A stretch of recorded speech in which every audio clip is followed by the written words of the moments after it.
smoking cigarettes or smoking cigars and drinking alcohol. And, that's all that we were doing at the time that I used to hang out with them,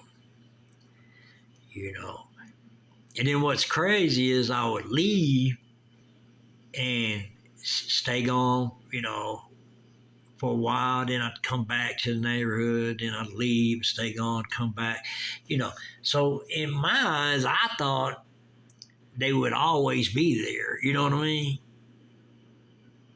Because you just never think that all that's just going to go away,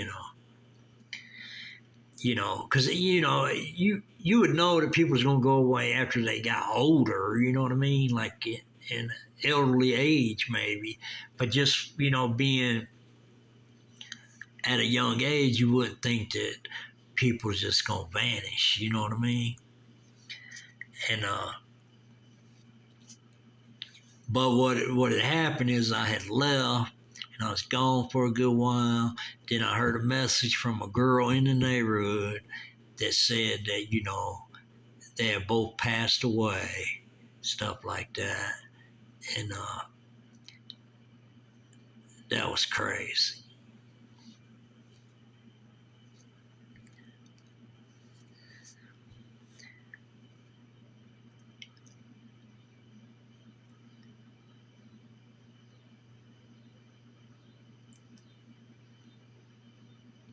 But then, like I'm saying, after I left, I don't know if they got into other things besides drinking and stuff like that. Now, somebody in Detroit that was on military and OTIS and that was hanging out with them and stuff like that, they probably know if they got into some other stuff. But like I said, when I was there, all we did was just party and smoke, and that was it. And that was just cigarettes and cigars, and that's it. And but sometimes I wondered, after I left, did they, get involved with somebody else and start doing other things?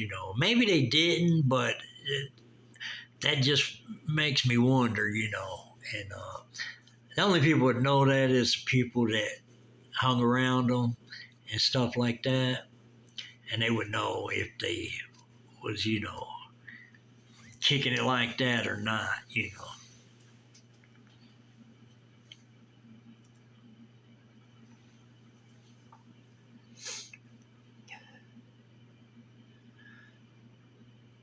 But even though there was a lot of good times that we all had, stuff like that,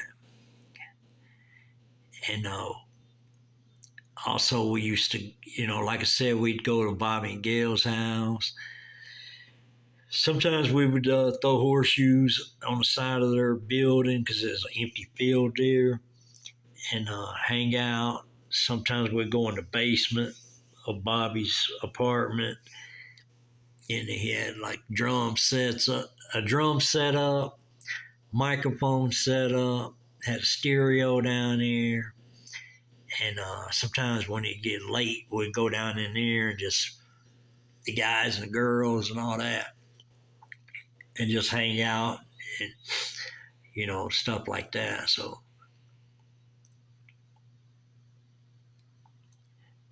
but the other dude that I'm telling you that Bobby called Uncle Bob, like I said, I don't know if that was really his uncle or that's just what he called him. But once I met him, me and him clicked good. I always click with people pretty good. If they're good, I can justify if they're good people or not. You know what I mean?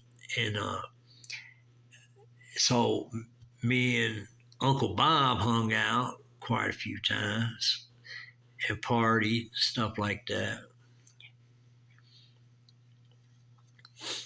And then also Mike told me that there's another dude. I had met him.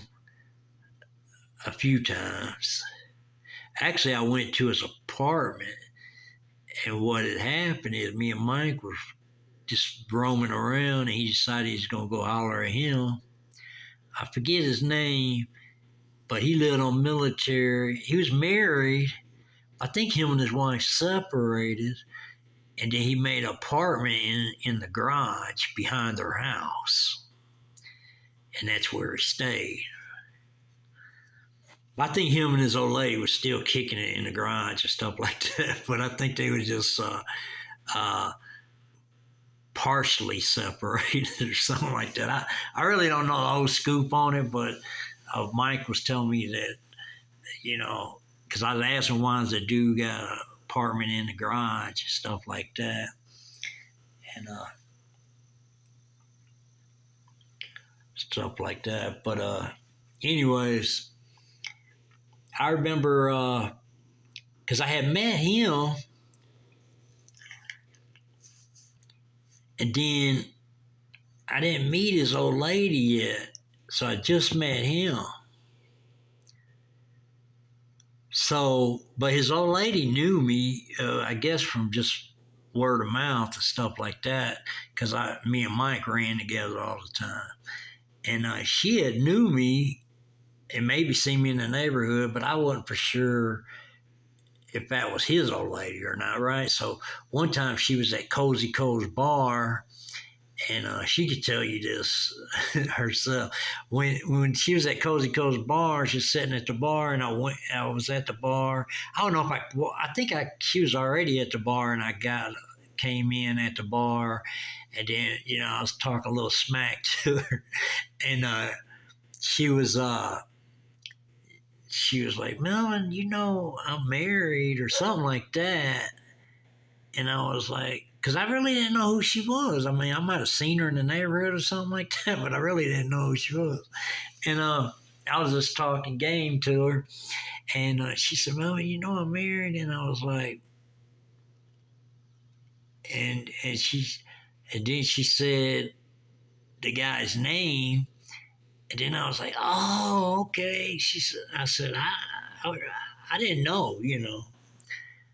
So a few minutes later, he came in, and he came in to the bar, and that was the end of that, But like I said, I met him, and I really didn't meet her yet, but she knew me, and so that's how that little, took place. But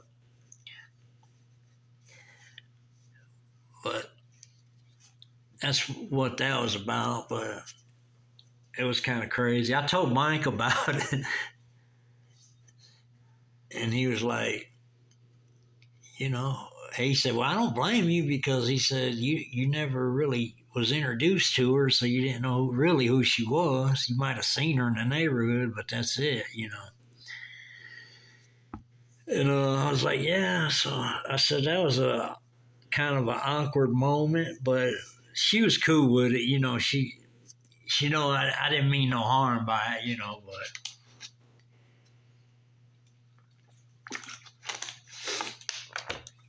And there was something else. But then I met this girl, Lisa, in the neighborhood. And she started coming around. She had another friend too. I forget her name. But her and her friends started coming around. And actually, she lived across the railroad tracks, like where Hammon is and OTIS. She lived on the other side of the railroad tracks, on one of them side streets. I don't know the name of the street, but it's a little side street, then you got Wesson, But anyways, she started coming around with her friend, and she was actually single at the time. And then me and her hooked up for a little while. And she was a good girl. And we hooked up for a little while, and then that was about it. Then I hooked up with this other girl, And then I seen this girl the following Monday, and she was with some friends of hers, and she was saying that she was pregnant and stuff like that. And I was like, oh yeah. And she was like, yeah. And she was playing serious, but she was only kidding. And but it tripped me out when she said that because I guess she just wanted to see my reaction. but then she finally said, no, I'm just kidding. But she's a sweetheart too. And you know, me and her ended up hooking up multiple times in different places, stuff like that. She's just a sweet girl. And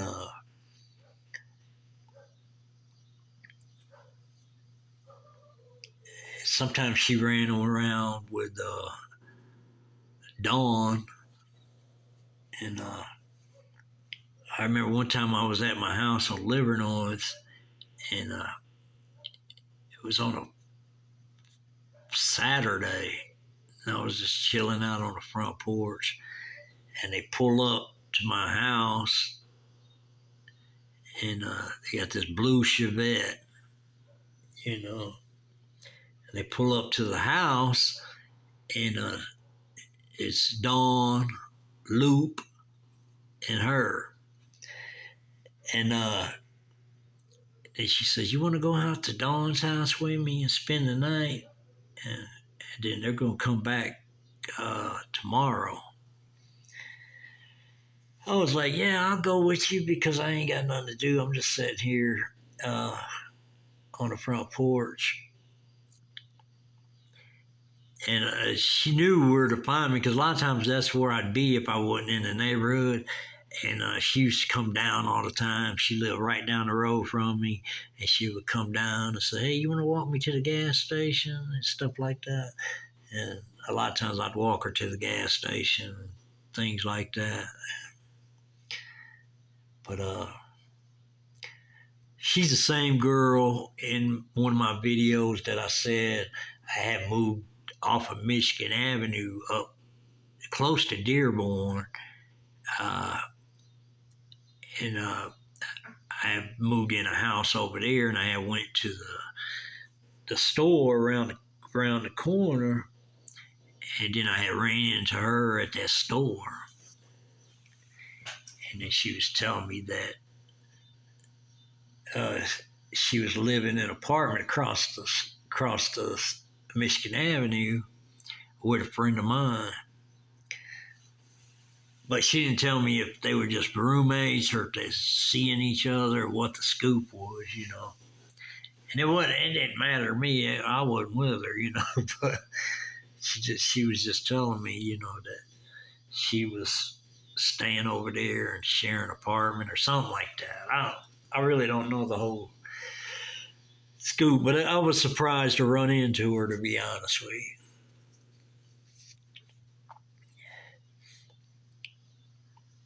One time I came to the neighborhood and I was walking to go to Jim Parlor, and she come running up behind me. She's like, where are you going? I said, I'm going to Jim Parlor to get a beer. She's like, you gonna buy me one? I said, yeah, if you want, I'll buy you one.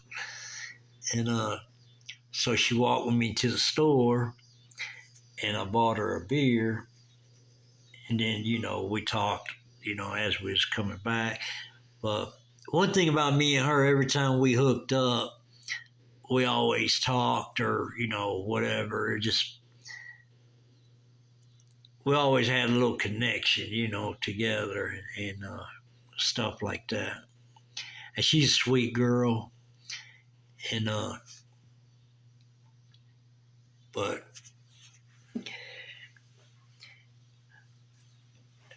just a lot of different things that, we used to do in the neighborhood, stuff like that.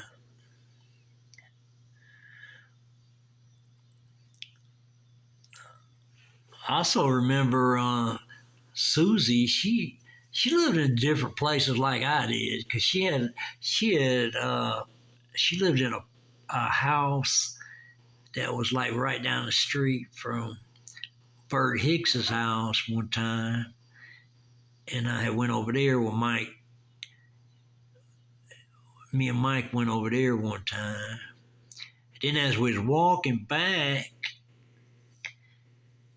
I think there was another dude's house we stopped at. The dude was on the porch. I want to say it was Bert's brother, but I'm not. I think it was. And he introduced me to him. He was a highwayman, motorcycle member, and he introduced me to him. We talked for a little bit, and then after that, we just went on, And me and Mike, we really made ground in Detroit City because we was all over. I used to take him over to Trumbull Avenue to my old neighborhood, and he met a few people over there, and, you know. But Mike was like that. He would like to get out and roam around and have some beers and stuff like that. And me and him went all different kinds of places, and done a lot of different things too.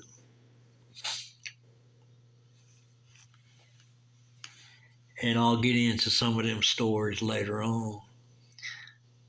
But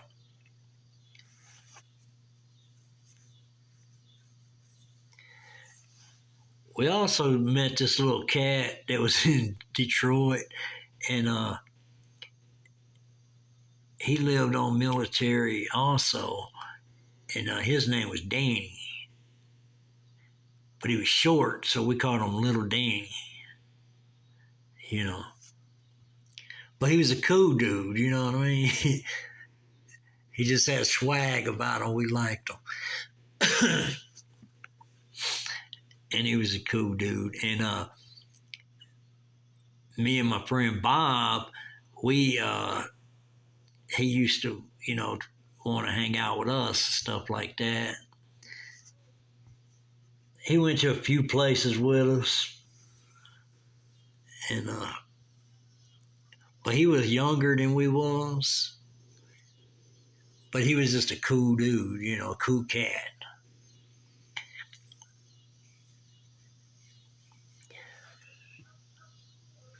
And I don't know whatever happened to Uncle Bob, because Uncle Bob, he had moved away. And that's it for this video.